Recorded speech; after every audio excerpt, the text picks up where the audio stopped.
વીજભારો બદલાવો નહીં તો ધરણા, બાંડિયા ગામે પીજીવીસીએલને ચેતવણી। કચ્છના બાંડિયા ગામમાં વર્ષ 1984 થી સ્થાપિત વીજ પોલ અને વીજ વાયરો હાલ જર્જરિત બની જતા ગ્રામજનોએ તાત્કાલિક બદલવાની માંગ ઉઠાવી છે। ગ્રામજનોના જણાવ્યા મુજબ અનેક રજૂઆતો છતાં સંબંધિત તંત્ર દ્વારા કોઈ કાર્યવાહી કરવામાં આવી નથી।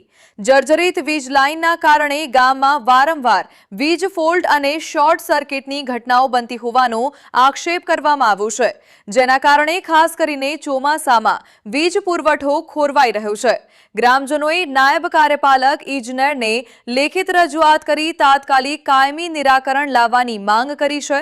સાથે જ ચેતવણી આપવામાં આવી છે કે આગામી 7 દિવસમાં જર્જરિત વીજ પોલ અને વીજ વાયરો બદલવામાં નહીં આવે તો ગ્રામજનો પીજીવીસીએલ કચેરી સામે પ્રતીક ધરણા કરશે।